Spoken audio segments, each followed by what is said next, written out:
Okay, noswaith croeso chi gyd. Très grand bienvenue and welcome to our seminar this evening on the island of Ireland after 5 decades of EU membership. We're delighted to be able to host this evening in hybrid format. We've got friends and colleagues joining us both in person, obviously, and online. So for those of you in the room who haven't had the chance to click a red button saying that you're okay to be recorded, this is just a note to say that we are recording the session and it will be available online afterwards. So before we kick off the panel session and I introduce us to the illustrious panel of experts we've got tonight, I've got the pleasure of introducing Ambassador Thomas Hannay to give us some introductory remarks. Thomas Hannay brings with him a wealth of experience, having worked at Ireland's Department of Foreign Affairs in various roles since 1978. I hope the Ambassador will forgive my omission of some of his postings from this abbreviated biography, just so that I can highlight in particular the work he has done in relation to Ireland's relationship with the EU. Notably, between 2004 and 2006, he was a Deputy Sherpa, responsible for European Council coordination at the Department of the Taoiseach, before moving to Armagh in Northern Ireland to work as Joint Secretary of the Northern Ireland South Ministerial Council between 2006 and 2010. He then spent a year as Ambassador of Ireland to the Kingdom of Belgium and head of the liaison office to the Partnership for Peace at NATO, before spending 5 years as Deputy Permanent Representative of Ireland to the EU. He was appointed Ambassador of Ireland to the Republic of Austria and Permanent Representative to the International Organisations in Vienna in January 2017, before returning to Brussels to take up his current role as Permanent Representative of Ireland to the EU in April 2020. We're delighted to have the Ambassador join us this evening to give some introductory remarks. Please join me in welcoming him to the floor.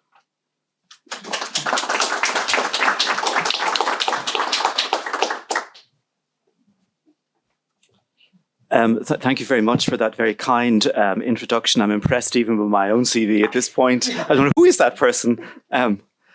Thank you also for the kind invitation to address you this evening.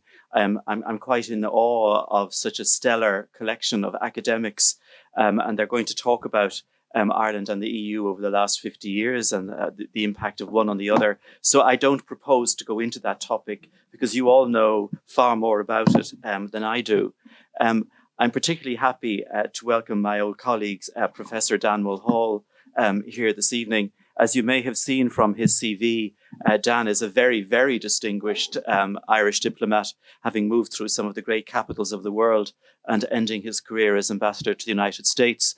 But what may not be known is that a long time ago in his career, Dan was located in this city as the press officer of the Irish representation, which is just across the road here. And in his time as press officer, he fielded questions from one Boris Johnson. So I think Dan has many good stories about that period in his life. As I said, I don't want to go into all the detail of what you're going to talk about this evening. But suffice to say, this year, Ireland is celebrating 2 anniversaries here in Brussels and across the world. One is 50 years of our membership of the EU, and the other is 25 years after the conclusion of the Good Friday Agreement. And of course, and Dr. Lagana is an expert on this, so I don't propose to go into it, but they are linked because I think at this distance, we now know that it would not have been possible to conclude the Good Friday Agreement without the joint membership of the UK and Ireland in the European Union. And subsequent to the Good Friday Agreement, the European Union was a major source of support for the implementation of the Good Friday Agreement and the carrying forward of the peace process, right up to today, when just recently we concluded the next round of Peace Plus funding, which will result in over €1 billion, a lot of it coming from the European Union in support of peace in Northern Ireland. So Europe has been a strong and stable support for the Good Friday Agreement. Rather than looking at the last 50 years, I thought it might be useful just to conclude by looking forward to the future and mentioning just 3 or 4 issues that you might like to reflect on during the course of the evening. I mean, one is Brexit, which has been a huge cataclysm, not least for Ireland. I mean, a major event in our history as a member of the European Union, perhaps the most significant event, and it has been something of a traumatic process for all of us. But now we hope we're into calmer waters. We have the Windsor framework. A lot of the discussion here in Brussels is now about the future development of the EU-UK relationship and where it is going. Now that we have accepted that the UK is a third country, and through the Windsor framework, the Trade and Cooperation Agreement, we have a platform to develop this relationship. So where is this going? And within that, how are we going to handle the issue of Northern Ireland and its dual access to the UK market and to the EU? So looking forward, how will the relationship between the EU and the UK develop? And will the fact that Northern Ireland is still subject to a certain part of EU law result in permanent disputes about divergence? This is an issue that crops up quite a lot. Secondly, when you're living here at the moment and looking across the Atlantic, and the Biden administration, and Dan will be very familiar with a lot of this, the Biden administration is to some extent carrying forward the Trump administration's trade policy. It is very much America first. And behind all of this is the threat and opportunity, I suppose, of China. But the era of globalization, as we knew it in Ireland, as we knew it as an EU member state, the era of free and open markets is coming to an end, and it's being replaced by something else. So this is going to be quite challenging for Ireland because we have very successfully surfed the waves of globalization in our economy. But that world is changing, and it's going to change for the European Union, and it's going to change for Ireland. Thirdly, in the wake of the conflict in Ukraine, everything is now changing inside the European Union. And one of the changes it's bringing is a new momentum and an acceleration of the enlargement process. So I think we are now seriously engaged in discussions about bringing in the countries of the Western Balkans, possibly bringing in Ukraine and Moldova before too long. And that is going to change the European Union. And we're now engaged in how will this change the common policies and how will it change the institutions and the voting system? And again, these are very, very difficult issues for Ireland. And finally, just to mention security and defence, which throughout our membership of the European Union has been a very sensitive issue for Ireland. But now with the war in Ukraine, the issues of security and defence and Europe's role, particularly in these, is at the forefront. And there are all sorts of ideas being tossed around about how the role of Europe in security and defence is going to change. And again, that is going to be a very challenging debate for Ireland. So that's to look forward. And I leave the past to our very distinguished panel. And thank you for inviting me along this evening.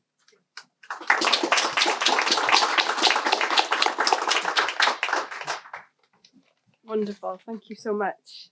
Right, now on to our panel session. Now, this session is one of a series of seminars held by UACES and IACES this year on the topic of the UK, Ireland and the European Union in a time of crisis.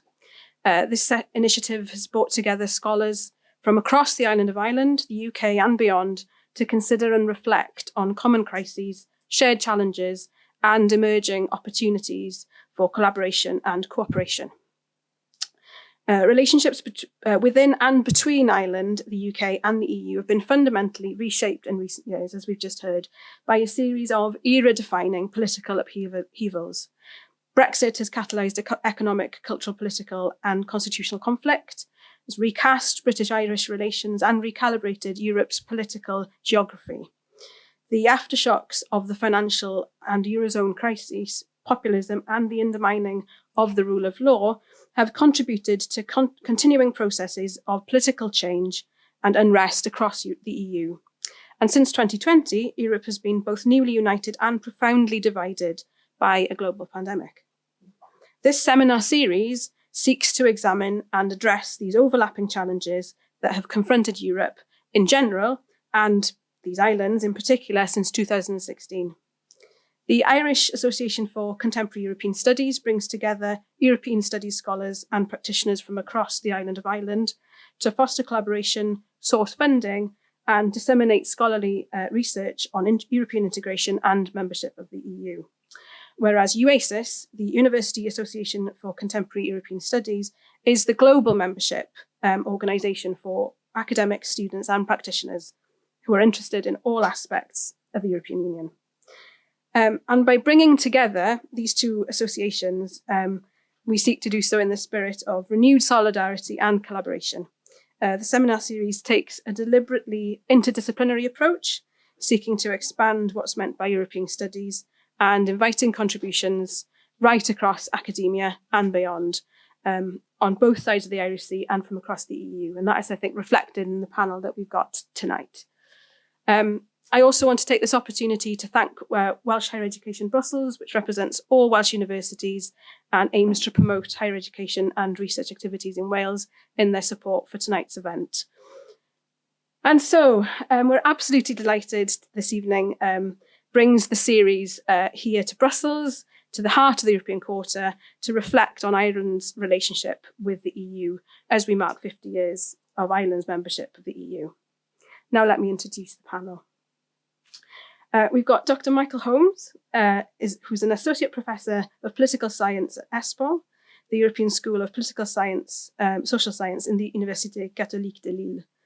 His work on Ireland and the EU includes 2 edited volumes, one, The Ireland and the European Union, Nice Enlargement and the Future of Europe, and 2 co-edited and co-authored with Catherine Simpson, Ireland and the European Union, Economic, Political and Social Crises, and most recently published this year, 2023, Nationalism in Internationalism, Ireland's Relationship with the European Union. We'll then hear from Professor Daniel Mulhall, who served for 44 years in Ireland's Department of Foreign Affairs, including in some of its most senior positions in Dublin and overseas. He was member of the Secretariat of the Forum of Peace and Reconciliation between 1994 and 1995, Director General of the European Union Division at the Department of Foreign Affairs in Dublin between 2009 and 2013, which was during the negotiation and ratification of the Lisbon Treaty, before being appointed as Irish Ambassador to the Court of St. James at the time of the UK referendum to leave the EU. And then from 2017 to 2022, he was Irish Ambassador to the United States of America. He's now a Global Distinguished Professor of Irish Studies at New York University, Fellow of Magdalen College, Cambridge, and is a consultant with a global law firm, DLA Piper. We'll then hear from Dr. Giada Lagana, who's a lecturer of politics at Cardiff University, School of Law and Politics, and is president of the Irish Association for Contemporary European Studies. She's recently completed a book published with Palgrave Macmillan entitled The European Union and the Northern Ireland Peace Process. In 2021, Dr. Lagana was awarded the Simone Weil Fellowship at the Ludwig Maximilians Universität in München for her research on the European Union and peace building. Her research interests to date include post-Brexit socio-spatial relations on the island of Ireland and the impact of the United Kingdom's withdrawal from the EU on the UK's internal constitutional and intergovernmental arrangements. And finally, we've got Richard Corbett, CBE, who is a member of the European Parliament from 1996 to 2009, and again from 2014 to 2020. He was at various times the Parliament's rapporteur on constitutional and Lisbon treaties, coordinator of the Socialist Group on constitutional questions, and leader of the UK Labour Party MEPs, and therefore a member of Labour's NEC and attending the Shadow Cabinet. Then mid-2009, he lived in Dublin advising campaigners in the Lisbon II referendum. And from 2010 to 2014, he was senior advisor to the President of the European Council. He's written widely on EU affairs, including co-editing The European Union, How Does It Work? Mindful of the time we have and the breadth of experience and perspectives that we've got in the room and online, we've decided to be as interactive as possible this evening with the format. So I'll ask each of our panel to speak for about 5 minutes with some reflections before opening the floor and our online audience to questions. And we'll we'll mix between our academic and our practitioner experts, and we'll go from Michael, Daniel, Giada, and Richard. So, Michael, I'll come to you first. Okay. I presume it's okay if I just present from here. Absolutely, please. Everyone can hear me? Okay. I'm not going to even ask if you can understand me that closely here. You like to have the microphone? Okay. I won't shout quite so much then. Okay. First of all, well, 5 minutes to deal with 5 decades. That's 1 minute per decade. This is going to be interesting. But my students anywhere will tell you that I always go off on deviations and so on. So I'm going to start with the deviation just to get it out of the way and then focus on leaving me about 30 seconds per decade. Because it's a great pleasure to be here for a variety of reasons, but most of all because if we're talking about 50 years of Irish membership, just over 50 years ago, about 51 years ago, a little Irish boy came here because his dad was posted to Brussels for the final year, 72-73, for the conclusion of negotiations, who went to school in the Athénée Royal de Valois-Saint-Pierre for 1 year. And that is kind of what makes me European to begin with. Going back all those years, all those years in terms of an engagement. So I've always had an interest and a fascination with Europe ever since I was a little kid and so on. But it's also been conditioned by one other factor, because after his a very, very, very intense year here in Brussels, my father was then rewarded with a promotion and a more gentle posting in some respects. And he then spent 5 years in New Delhi. And I again have the experience of going to school in, this might not go down well in some Irish quarters, the British School New Delhi. And I'm very proud of both of those bits of primary school on my CV. I keep them even on my academic CV today. So I consider myself very strongly European, but also conditioned by that global dimension as well, which India opened up for me in my mind from the start. So the work that I've done, in conjunction with Catherine Simpson, both the edited volume and the more recent book on nationalism and internationalism, Ireland's relationship with the European Union. Essentially, in that last book, what we were trying to do was to provide just a summary, as we see it, of Ireland's relationship with the EU, not just across the 50 years, but even prior to that time, and examining the build-up to it. And I think, in particular, what we tried to do in that was we tried to identify 3 phases of the development of that relationship. A first phase from, let's say, membership 73 through to about 1993 of adaptation to membership, a long period of adaptation, a steady deepening of the engagement from a country which in many ways, to begin with, apart from a very small kind of political and administrative elite, probably didn't know an awful lot about Europe and what this meant in a variety of ways. Also in this period, Ireland very much an economic demandeur, constantly, playing the poor mouth an awful lot of the time, saying any chance of a bit of money to support us on various different things, and doing that very successfully in many cases. This is very much a period where I think Ireland's relationship with the European Union is led by government, and I don't mean I don't even mean the political sense, the administrative sense as well, particularly. So it's very much in the hands of the civil service and a handful of politicians in Ireland. It's characterized by very low levels of knowledge and understanding about the European Union or European community, as it would have been then, amongst Irish people. And it's also characterized to a certain degree by a mercenary approach. I mean, Bridget Laffan, the great writer about Ireland's relationship with the European Union, and my PhD supervisor at one stage, has the famous title, the title of one of her famous articles is, "While you're over there in Brussels, could you get us a grant?" And this was very much the attitude from many quarters in Ireland about it.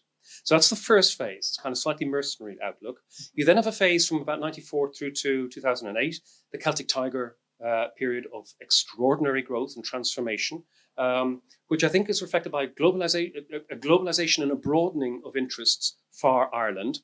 The whole idea of government leadership, I think, again, in that sense of the administration plus some politicians, this starts to be more contested as to what the direction of interests ought to be. And it's being contested more from 2 different directions. There is a certain sectors of the Irish business community who start to say, well, Europe is great, but it's not as great as other dimensions of the globalized economic structures that we want to be part of. I think that's very much characterized by the the debate that emerged for a period of time about the choice between Boston or Berlin, as it was put, with certain business leaders and politicians saying, well, really, it has to be Boston more than Berlin. But also then you get a public contestation starting to come in as well. And this is when we get those periods of no votes in a couple of Irish referendums as well. So we're seeing a more contested framework. We're thinking about Ireland's relationship with Europe. The third phase is 2008 to the present day. The period of successive crises, triggered, of course, initially by the economic crisis, by the austerity program that had to be imposed in Ireland as a result of the bailout programs and so on, as an initial shock to the overall Irish political, economic, social system. You then get further crises, which actually have kind of alternative effects. And I think we focus particularly in the book about the impact of Brexit. That I think the financial crisis was kind of a shock, which kind of led a lot of Irish people to say, is Europe in our best interests or not? To at least ask that question. Brexit very rapidly got them saying, oh, yes, it is. We're going to go back to that. So it kind of helps to shore up the relationship with the European Union at this stage. And of course, you can get this whole heap of other crises over this last period: foreign policy, migration, climate, immigration. I'm now going to talk about I probably can't talk about all of those. So we'll have to just leave those for questions at the end.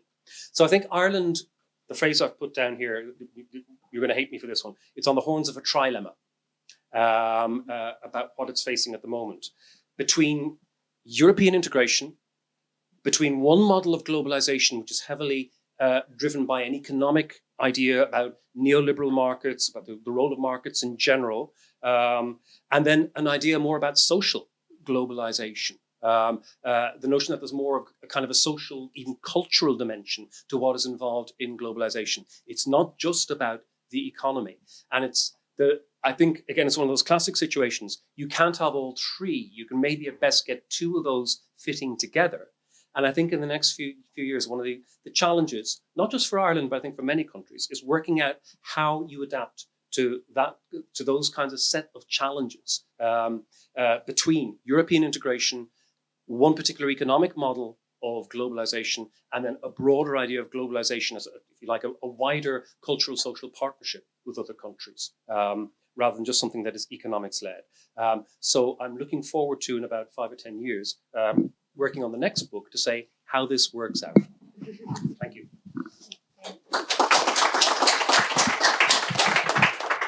Well, look, thank you very much for the invitation to be here, Giada. We appreciate it. It's my first time in Brussels for about 14 years. So last time I came here, last time I spent significant time in Brussels was negotiating the protocol to the Lisbon Treaty, which we needed to secure in order to have a second referendum, which eventually was successful, and the Irish people decided by a good margin to ratify the Lisbon Treaty. But the protocol was part of that process, and I remember spending a very long week here talking to each of the member states in turn about the reasons why we needed this protocol. I won't go into that any further because I have kind of bad memories really of that period. I'm not sure. Anyway, I will say no more about that. But just to say that Ambassador Haney, my good colleague who joined the Department of Foreign Affairs the same year as I did, actually, although he's much younger than I am, I hasten to add. I want to mention another anniversary this year, or last year, and that is the 100th anniversary of the foundation of the Irish state. And I was reminded, I met a friend there who played soccer with me for FC Ireland when I was here back in the 90s. And it reminded me of this thing that you often hear sports pundits say at the end of a game, a rugby match or a soccer match or a Gaelic football match. It was a game of two halves.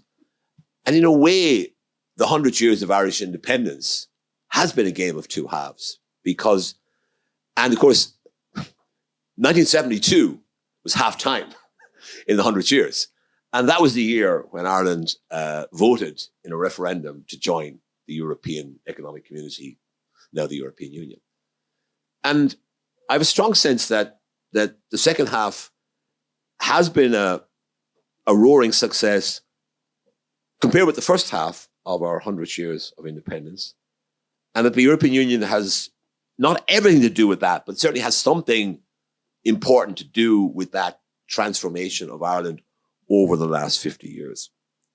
Of course, things happened in Ireland before 1972, which in a way paved the way for the success of Ireland, I would say, as a member of the European Union.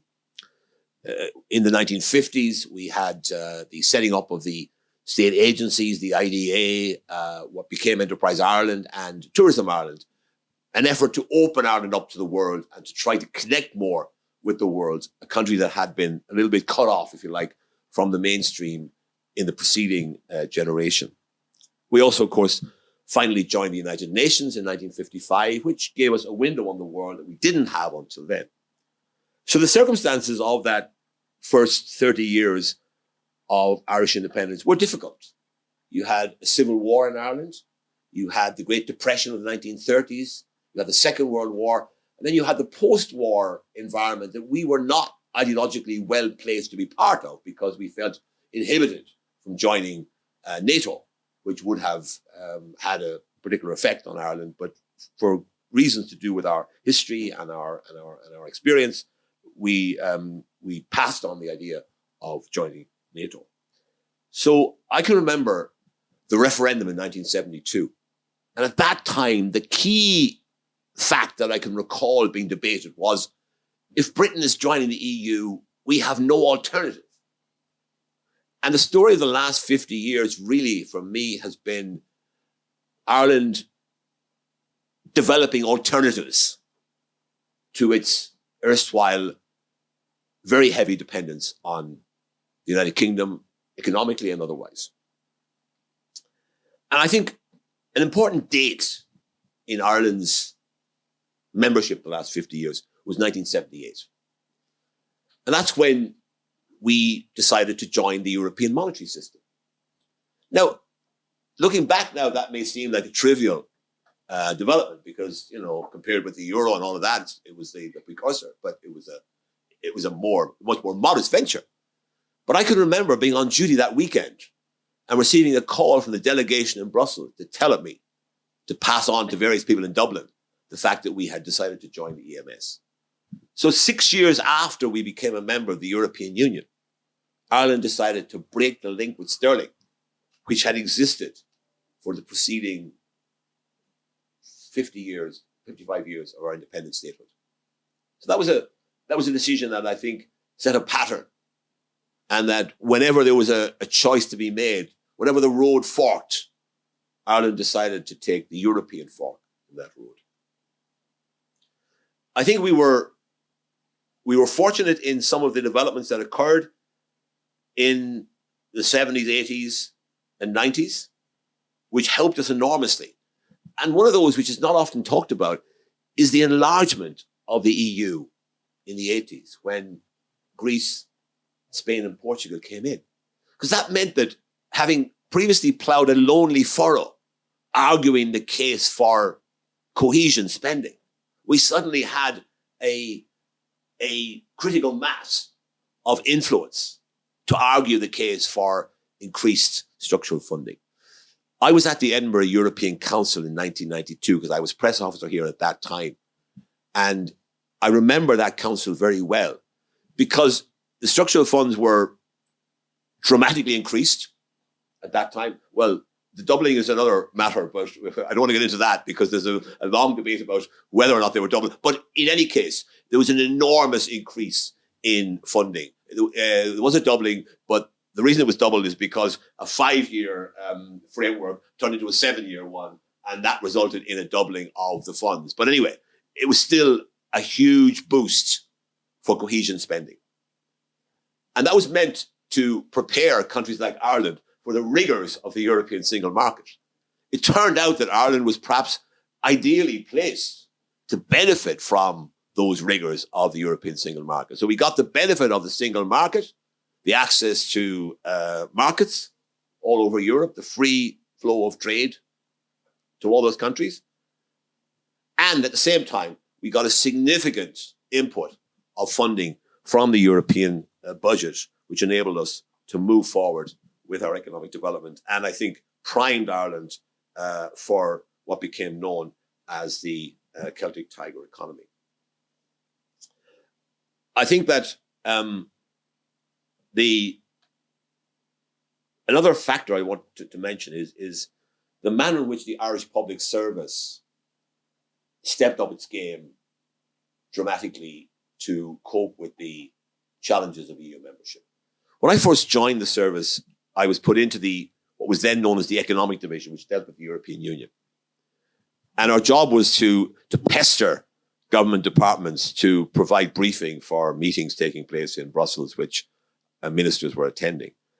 And the attitude at that time in many government departments was, European Union, that's a matter for the Department of Foreign Affairs. Don't bother us about that.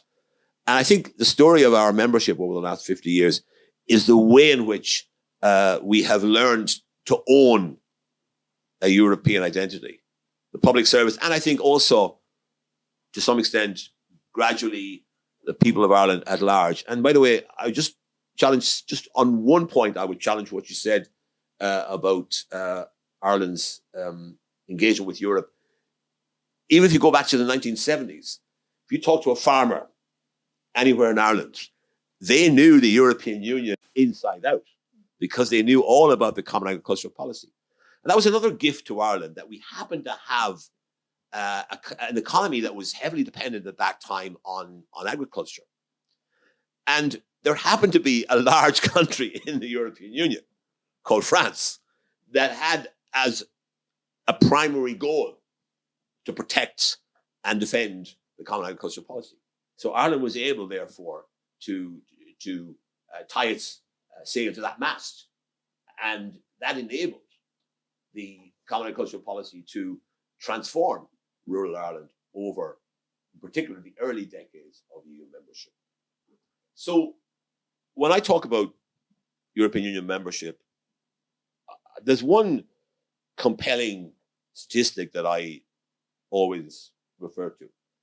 And that is the fact that in 1972, Ireland's GDP per capita was somewhere around between 50 and 60% of the European average. Today, depending on how you measure it, and I know there are difficulties about measurement of GDP these days, but nonetheless, however you measure it, and albeit that there are now so many more member states than there were then, we are certainly above the European average. And that is a fundamental transformation of Ireland's circumstances over the last 50 years. As I say, it wasn't only the European Union that created this momentum for Ireland. I would also refer to the investment that the Irish government made in the 1960s in introducing free secondary education. That was a game changer.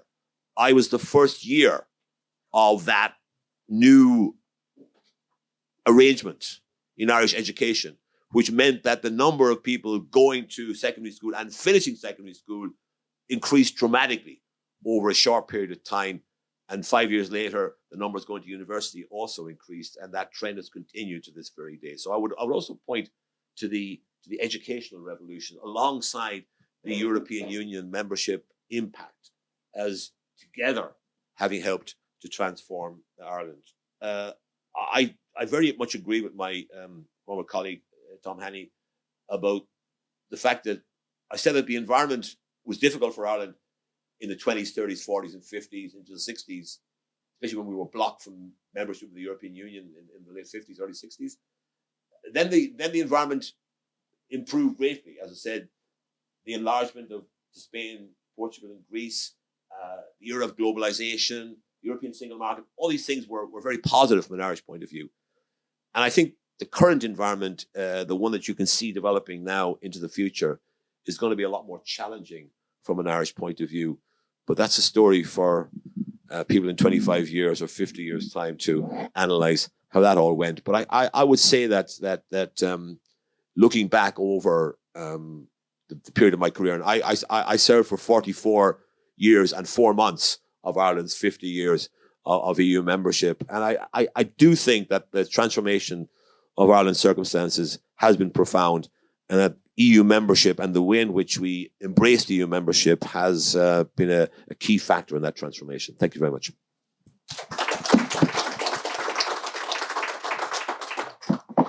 good luck to me and follow on this.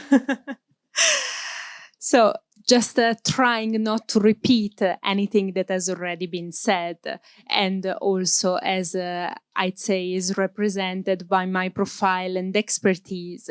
In my few initial remarks, I'm going to focus exclusively on Northern Ireland. Now, as my colleagues here, I could probably talk for hours about this, so I have decided to just summarize the story, let's say, of Northern Ireland's relationship with the European Union, European Economic Community, as it was at the beginning, in three main points, and all in relation to the peace process, of course. Now, the first point that I want to make is related to the fact that the existing literature, the research, and the media coverage have always tended to neglect the important role that the European Economic Community, EU, has had in restoring peace in Northern Ireland. And this role had a very strong political dimension, and I really want to highlight the word political. This has generally been defined as subtle because it did not visibly extend more than a superficial level of public engagement. Everyone has always told me, even when I started my research, you will have nothing to say about the European Union role in the peace process. It was just a matter of money. They gave money to Northern Ireland for the peace programs and that's it. But instead, then, contrary to popular opinion, what I have always argued was and is that such subtlety was one of the most important hallmarks of the European Union strategy of peace building to resolve the Northern Ireland conflict. Subtlety was essential for the EU role to be tolerated by the UK and Irish governments and by the unionist community. And the EU approach was aimed from the late 80s onwards at coexisting with differing political perspective, permitting a functional and pragmatic engagement with EU programs and EU resources from the bottom up, and was eventually filtered through the devolved power sharing institutions and North-South institutions initiated by the 1998 Belfast Good Friday Agreement.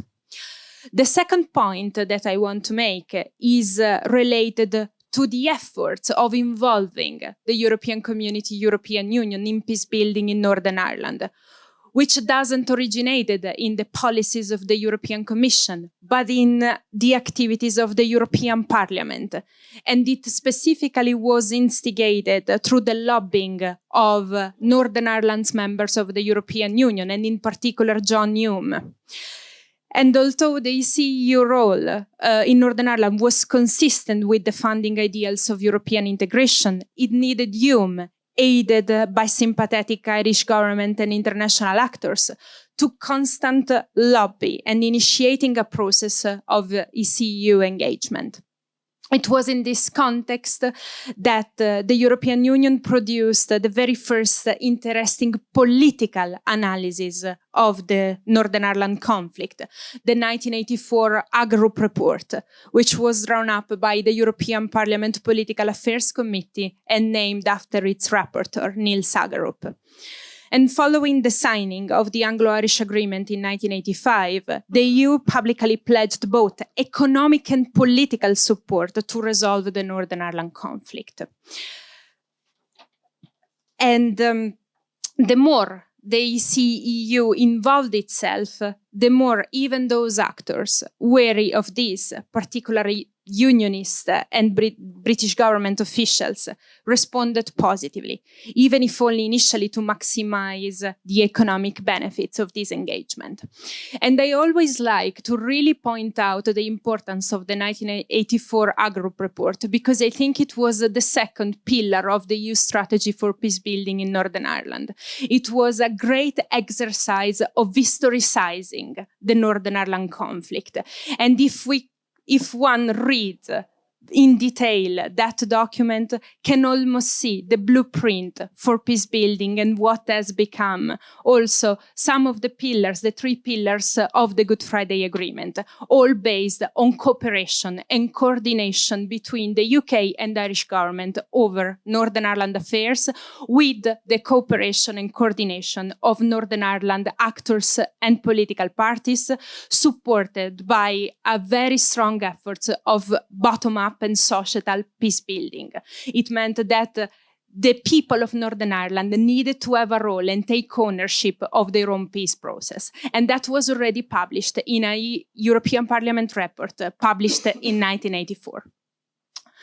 So if we get to the Belfast Good Friday Agreement, there is no doubt that the European Union was not sitting physically, let's say, around the table of the negotiations.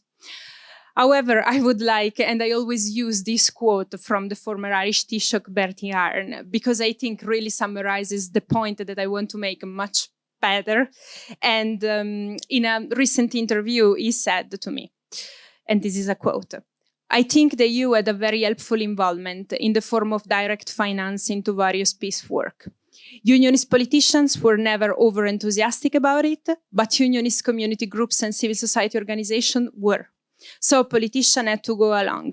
Plus, EU leaders were important in supporting our cause, and Blair and I have always made sure that they were all kept informed on what we were trying to do.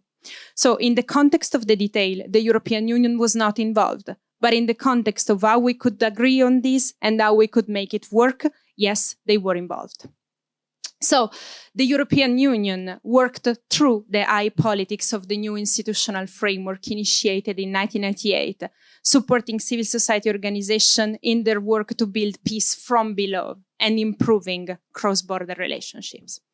And the last point that I want to make is related, let's say, to the Brexit situation, but also to the future for Northern Ireland. It really, let's say, distance itself a little bit from what was the Northern Ireland Protocol, the Windsor Framework, because, well, my work and my interest has always been mostly in Northern Ireland society and how Northern Ireland civil society has reacted and will be impacted by Brexit. So outside, let's say, trade or mostly institutional aspects of Brexit. And I think that mainly the Brexit process has again polarized the political positions in Northern Ireland, with a part of the unionist community being against Brexit, while part of the unionist community and the nationalist community, I got this wrong. Part of the unionist community being pro-Brexit and part of the unionist community and the nationalist community being against it.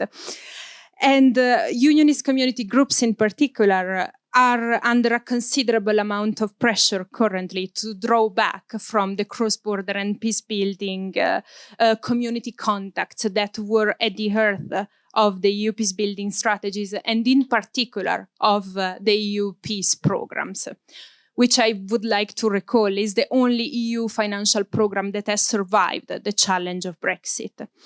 So I think that this is a very big societal loss, as the type of issues addressed, for example, by the current Peace Plus program, unemployment, poverty, underachievement, are cross-community contacts, are very real problems that both communities experience. So certainly the macro-political context of Brexit is very important, but there is a necessity to include in the current political debate around Brexit the potential of Peace Plus to address or possibly address the disproportionate negative narrative of Brexit and its divisive impact on the Northern Ireland civil society. Thank you so much.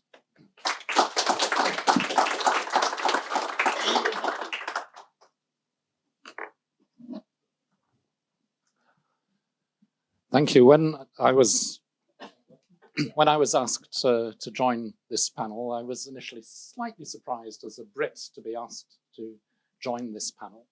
And of course, I wondered why that might be. It might be that I was to, after all, represent the no less than 10% of the British population that has at least one Irish grandparent, in my case, two. and an even greater percentage if you go back to great-grandparents and so on. But I think the main reason is perhaps to show the contrast with another large island off the coast of continental Europe on the Atlantic side, which is not celebrating 50 years of membership of the European Union this year, sadly.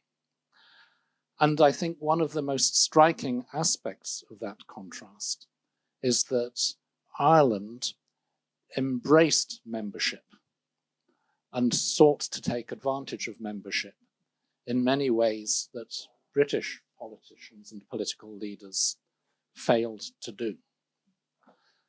Not without its hiccups. Mention has been made already of the two negative results of referenda, but Ireland had the good sense to vote again. And the second results were, while the first results had been narrow defeats by small majorities on a lower turnout, the second results were higher victories on a higher turnout from the European perspective, after informed debate and after securing some adjustments.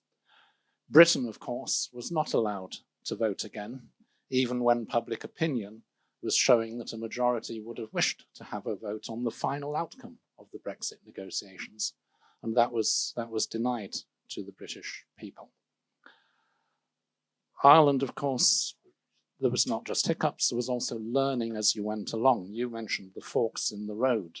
From time to time, you had to make key choices, and you made the European choice. But the overall attitude, the underlying attitude of the political leaders, I think is best illustrated by two quotes. Quotes that I can't think of any leading British political figure saying either of these things. First, John Hume, mentioned already, when he won the Nobel Peace Prize in 1998, said the European Union is the best example in the history of the world of conflict resolution. Understanding immediately the original motivation for creating what became the European Union and why it was historically so important. And another quote from just over a month ago, during the celebrations of the 25th anniversary of the Good Friday Agreement, former President Mary McAleese of Ireland said, "The European Union," and I quote, "is in my view the greatest and noblest political undertaking ever envisaged and realized in human history." One can agree or disagree to a certain extent, but which British politician can you think of saying that in recent years? I can't think of any. So that underlying difference, resulted in Ireland getting fully engaged in many ways, more engaged than Britain. Economically and politically, Ireland joined the euro. You mentioned the EMS just before already, but certainly going the full way into the euro, Britain held back. Administratively, no other member state has had two Secretaries General of the European Commission. Not bad for a small country. Symbolically, there have been at least 3 formal addresses of the head of state of Ireland to the European Parliament. The United Kingdom managed that only once. And socially, I'm sure you will all agree that it's no coincidence that the nearest pub to the European Commission is Kitty O'Shea's. And it's still there. In so many ways, Ireland managed to be part of the process, to be engaged in the process, and to take advantage of the process. And over that time, we've seen Ireland evolve from 50 years ago. It was economically poor, very poor, and socially conservative, very conservative. Let me start with the economy. It's already been mentioned. But look at this chart comparing Ireland and the UK.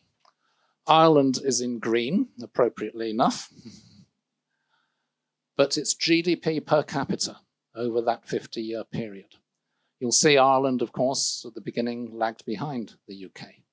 And then at the period of the Tiger period, it overtook it, is now well ahead.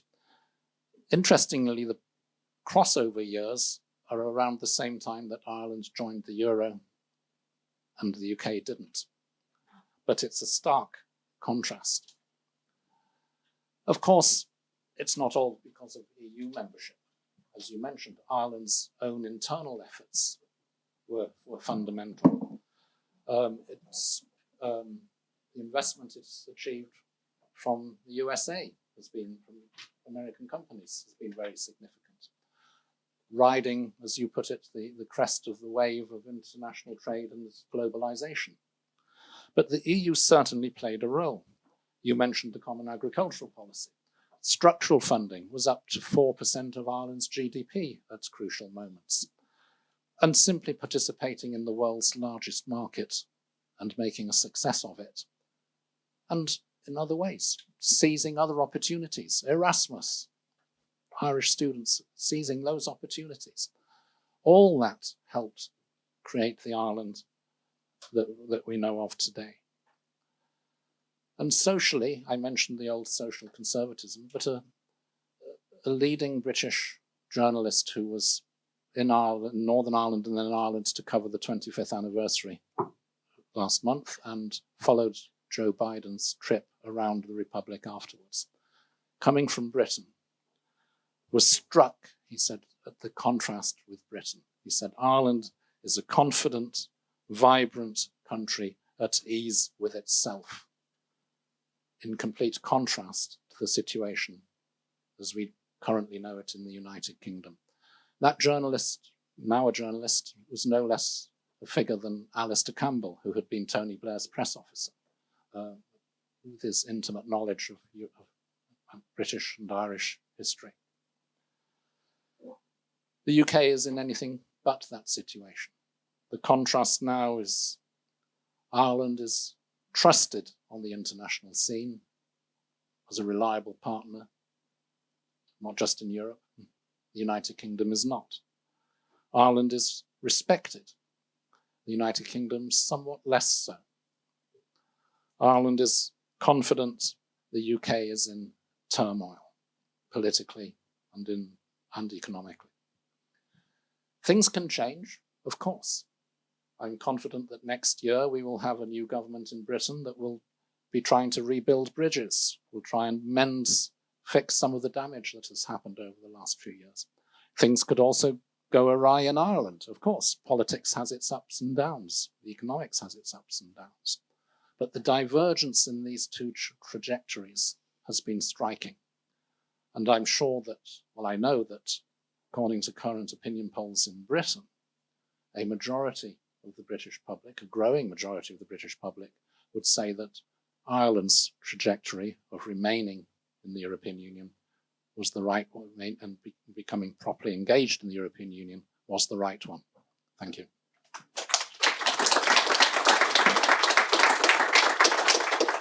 Wonderful, thank you so much. Well, I can now open the floor to questions. Has anybody got anything that they would like to ask, or any reflections for the panel? I think there'll be a...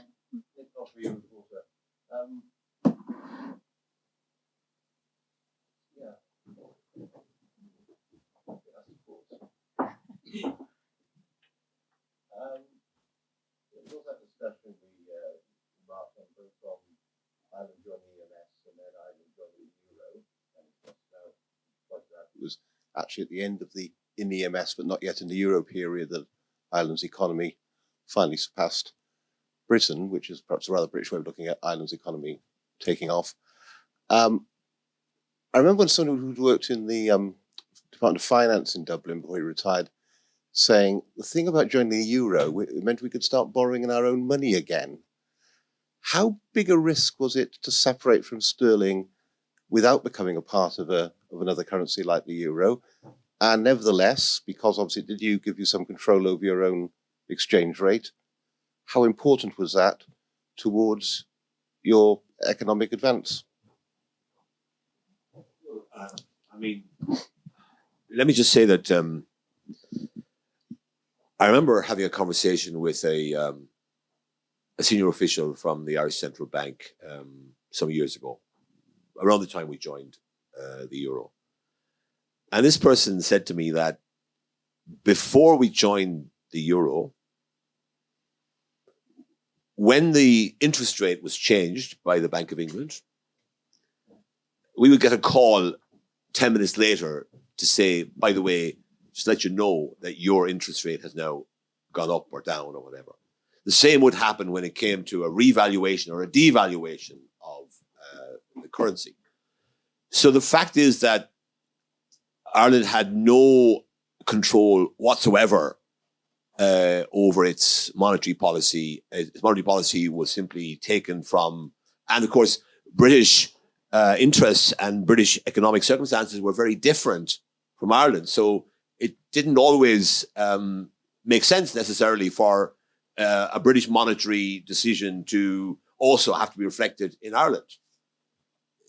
Now, you might say, someone might say, well, the European Union, of course, the interest rate and all of that and monetary policy is decided in Frankfurt, where, you know, the German, you know, the Bundesbank has more, tends to have more influence than anybody else.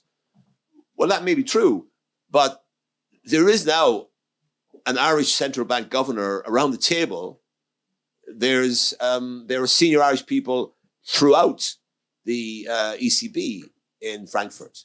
So the Irish perspective, a bit like in the Commission, can be fed in to the system in a way that wasn't possible to do when we were part of the sterling area. So clearly, when we joined the EMS, it was not a bed of roses, right? It was a big risk that was taken. Now, we did get a special borrowing rights to cushion any negative effects from joining EMS. So that was part of it. I remember, I think it was, we got favorable borrowing rights of £600 million, I think, at the time. You know, so it was not huge money in today's terms, but at that time, quite a significant support for the Irish economy. But when you think about it, like the 1980s were a terrible time for the Irish economy for reasons to do with external international developments. You know, the various crises that affected the global economy, which really damaged Ireland. So Ireland didn't begin to benefit economically substantially from EU membership until really the beginning of the 90s. And then that boost took place with the introduction of the European single market, which benefited Ireland, attracted a lot of investment from around the world, particularly from the United States. And also, of course, Ireland benefited from the significant influx of funding that came from the EU budget, following on from the decisions made at the Edinburgh European Council in 1992. So I think it was that combination of the single market and the structural funding that came to Ireland. That was the combination that lit the fuse under the Irish economy and drove it forward rocket-like over the following 10 years, rather than the monetary side of things, which is actually quite difficult because remember, we had this terrible crisis within the EMS, and we had to devalue our currency within the EMS basket. That was back in the early 90s. So we had some pretty bad experiences alongside the good experiences that came from the single market and the impact of structural funding. Wonderful, thank you. Michael, did you want to? Okay, just a very quick additional point on that, just to focus on, first of all, more on the EMS dimension rather than the Euro dimension. And I think it had both a psychological and a political impact beyond kind of the financial challenge and change it brought about as well. Psychologically, it was a real indication of Ireland of being able to say, well, hang on, we're independent. We do things differently as a result of being part of Europe. We are not always bound to what the United Kingdom's decision is. And that was a very profound psychological shift to say we are going to set up our own currency, a fully fledged Irish pound, the pund, at that stage. And I think that psychological jump had a subsequent political effect in that it started to it started to shift one of the big chunks of opposition that existed in Ireland to Europe, to support for the European Union, to support the European integration, the nationalist, the kind of, if you like, the die-hard nationalist view of, oh, well, hang on, we want to regain Ireland's control. They were able to look at the experience of, well, your own currency. We're separating from the United Kingdom because of Europe. Hang on, let's think this through. Do we need to start reimagining Europe as a result of that? So I think it had this wider psychological and political effect as well. Wonderful, thank you. I think we've got one question here. Hi, thanks. My name is Sandra Kaduri from Keeping Channels Open, a new dialogue network. Basically wanted to ask about the advantages of being a smaller country within the EU and how that can work in your favour. And then perhaps something about this NATO membership kind of decision that's sort of pending, or not pending, but on the table. And just, you know, really to ask any advice to the UK on soft power, how to improve that, since Ireland is so good at it, and perhaps we Brits need to be loved a bit more. And creating that sense of a European identity in the UK still seems quite far away. How could we start to actually do that? Thank you. I'm going to take a second question, I think, from yourself, and then we'll go back to the panel. Thank you, Richard Doherty, former teammate of Professor Mulhall's in FC Ireland. Those were the days. Being pessimistic, I mean, we have this pretty dangerous geopolitical context in the world with Ukraine and whatever will happen vis-a-vis China and the great powers and all the rest of it. Ireland has remained formally militarily neutral. And I think our foreign minister, former Taoiseach, this today said we're militarily neutral, but we're not, you know, we're ready to take sides on the moral side, if I can put it like that. What would the panel think? What kind of pressure might come on Ireland if things continue to get worse, let's say? What pressure might come on Ireland to have to give up that the traditional neutrality, and how difficult would it be for Ireland to make a change on that area in the way we've heard about in other major areas in terms of European attachment? Thank you. Any takers? Well, I am happy to have a go. Sorry, your first question was, I didn't note it. Actually, it was about being a smaller. Oh, well, yes, of course. Yeah, no, that's good. Yeah. Well, look, for me at least, and I've written about, when I was an academic way back, about small countries in international affairs, and I take the view that the European Union is made for small countries, in the sense that it doesn't, of course, eliminate by any means the disadvantages of being a small country, but it certainly does offset some of those disadvantages, because first of all, you get a voice, you get a seat at the table, and you get a disproportionate sort of influence, if you like. It doesn't mean that Germany and Malta or France and Ireland are the same way. That would be absurd. Of course not. That would never work. But there is a certain kind of additional advantage that accrues to small countries, which wouldn't accrue to them if they weren't members of the European Union. And the best example of that really is Brexit, because had Ireland been negotiating the post-Brexit arrangements directly with the UK, well, I think the outcome would have been very different, and we would have probably been forced to accept something that would not have been ideal from an Irish point of view. But being a member of the EU, I think, meant that we had the weight of the collective weight of the EU, not guaranteed, but certainly, you know, capable of being persuaded to take positions that perhaps were more conducive to Irish interests than, say, we would have been able to do had we been negotiating directly with the UK. So I think it is an environment that benefits smaller countries. In relation to NATO, both questions on NATO, yeah, I mean, look, neutrality, military neutrality, is a part of Ireland's kind of DNA, political DNA these days, and has been for a long time. But I do think that attitudes are, I won't say being transformed, but certainly there's more of a debate now than there was before about the the options and the outlook for Ireland.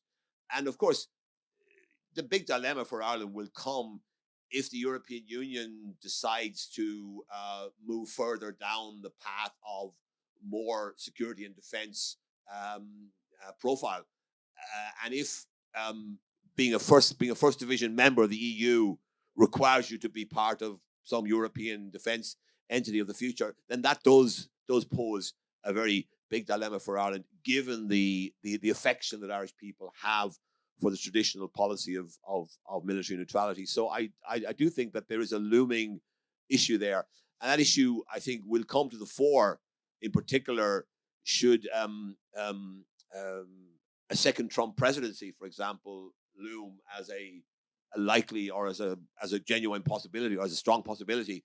Then I think you will find that in European capitals, people will start to worry about the reliability of NATO in those circumstances, and I think that will certainly result in a push towards more emphasis being placed on developing a European defence, and it could happen quite quickly. So I think it's important that Ireland should be, as we are now doing, thinking more about the defence identity of our country for the future. And in terms of soft power, I mean, small countries don't have any hard power, so essentially they have to be specialists in soft power. Larger countries can have an illusion about the power of their or about their capacity to shape things through hard interventions. Usually that's exaggerated because we've seen that, Russia and Ukraine, America and Iraq and Afghanistan, the hard power turned out to be not quite up to the standard that might have been imagined in advance of those conflicts breaking out. Thank you. Thank you.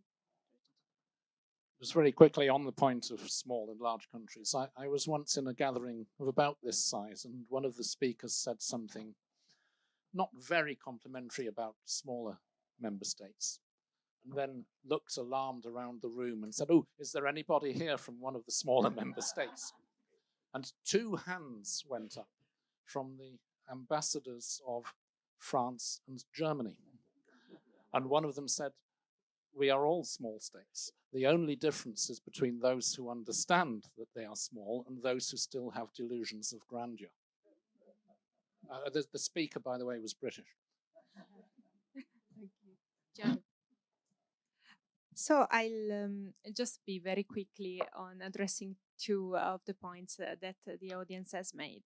The first one on the issue of Irish neutrality. I am not at all an expert on it, but I very much take the stance of my fellow panelists, and probably to join the presentation of Michael, I would say that to fulfill really that perspective of nationalism in internationalism, probably it is a time that Ireland gives up its neutrality and actually take a stance as one of the strong EU members and now also a strong country on the international scene.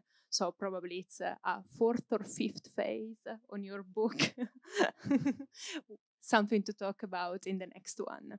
And in terms of the UK and soft power, again, I might say something that is really controversial and that my fellow panelists, in particular Richard, do not share. But I talk as someone living in Wales and someone that has really also explored and analyzed how this whole dialectic of re-centralized and taking back control is not working. So I think that another of the elements that the Brexit process has highlighted are the asymmetries of the whole system of devolution within the UK. So probably a good starting point for the next government would be starting to listen to its devolved territorial units, starting to listen from the bottom up what it's needed in order to then be able to exercise a proper soft power when the hard power or the whole concept of our power that the UK has been advancing recently is nothing but a thin comfort blanket. I'm not going to try and answer all of those questions. I'd love to say I could give you entire lectures about neutrality, but I won't. And that whole foreign policy side, I'll leave that to one side. Because again, you're getting my life story here bit by bit over the course of the evening.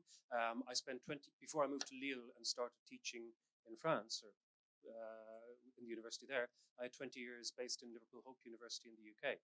I think you could probably blame Brexit on me. I didn't do a good enough job of explaining the European Union to my students, although Liverpool just about voted Remain. I did.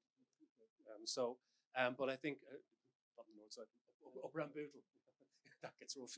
So, but I think, I mean, I think what I'd be looking for there is just generally sort of, there needs to be much broader education and awareness about what's going on, because so many years before there was a Brexit referendum, the prospect of it, I would often ask my students in the European Union class in Liverpool, if you had a chance to vote tomorrow, what would you do? And the reaction from all of them would be, we don't know. We don't know enough yet. We need more information. So, it's a good starting point for me in my class and trying to get them more aware. And that's a combination of loads of things: political leadership, it's media, it's all, just generally, how do you raise awareness in that way? It's a very big program that needs to be undertaken there. I'm just a tiny point about soft power and Ireland. We haven't won the Eurovision for ages, so our soft power is fading, but that's a different issue. Thank you. I think we've got some questions online, and then if we've got time, I'll come back to the room if that's okay. There's a few questions online, so I'm just going to take the very first one that came in, and maybe we'll have time for one or two more. So Paul O'Dwyer has asked, would the panel agree that the single market now is what the CAP was when Ireland joined, from the then only common policy to the now linchpin of the Union? I think we can take a second one from you if you want. Yeah. The most recent one that came in kind of caught my attention because maybe it's controversial. And that was here. What advice would you give the Scottish independence movement to continue to develop its EU connectivity in light of Brexit? Thank you.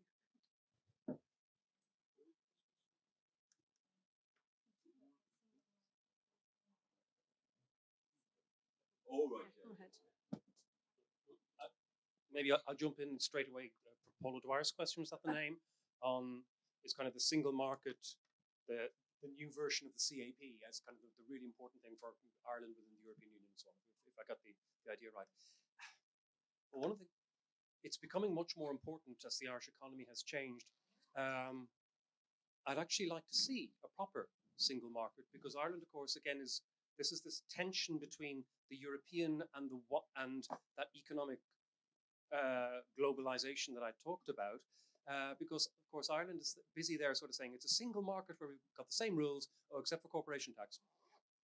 Don't touch that one. And I know Ireland is not in any way unique about that. I'd like to see a more thorough single market happening. But yes, I think it has become really important from that point of view. But mind you, I think the single market, in fact, you have three major elements now of the European Union's value to Ireland, economic value. CAP is still there, it's still important. And remember, a lot of our Irish success stories are the former cooperative organizations like Glanbia and Kerry Group that have become now global food companies. And a lot of the beginnings of that, the seed capital for that, really was provided, I think, by the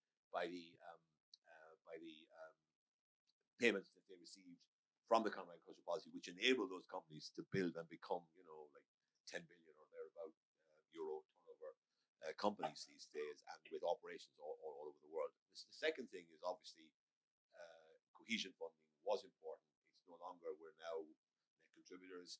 So, but still, I think the funding from the European Union still plays an important role in sort of flying the European flag, in Ireland and in other countries as well. So that's important. And then the third thing is the single market and how to make the single market more effective, more efficient, deliver better. I mean, for example, the single market in services is still not there. There's a digital single market being developed. So there's a lot of I don't know what the single market in AI is going to be like, for example. You know, so there's a lot of things that need to be cracked as the economic circumstances of the European Union and of Ireland change.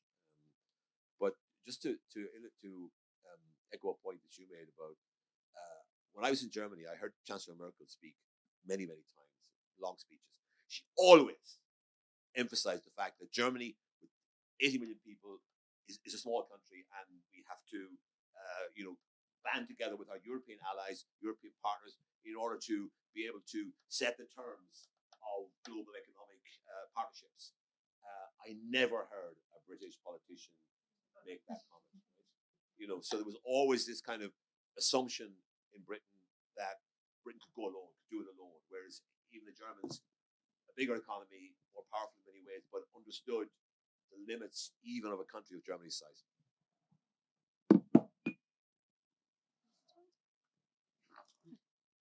I suppose somebody has to answer the Scottish nationalism question. Yeah. But it's perfectly understandable that the Scottish National Party in this situation, Scotland having voted against leaving the United Kingdom a decade ago, with one of the arguments being, if you leave the UK, you're also leaving the European Union, that would be catastrophic, then gets taken out of the European Union against its will by a vote in the rest of the United Kingdom, mostly in England.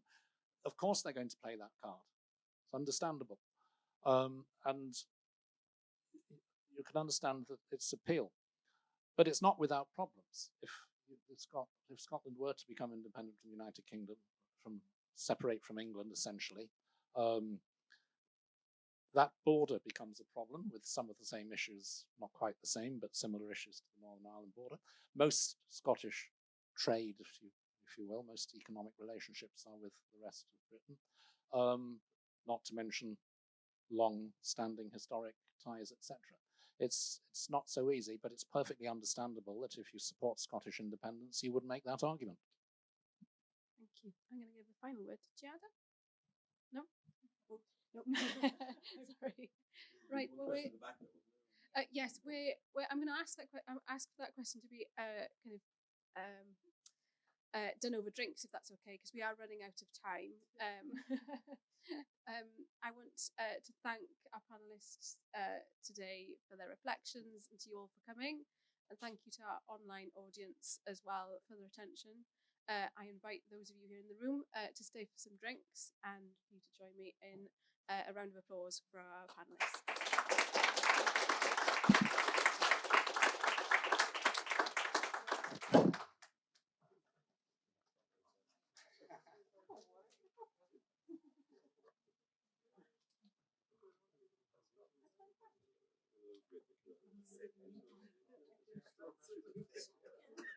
Mary McKenna, how are you? What brings you to us? I thought you were living in sort of. Some of us have day jobs, Dan, you know, to work.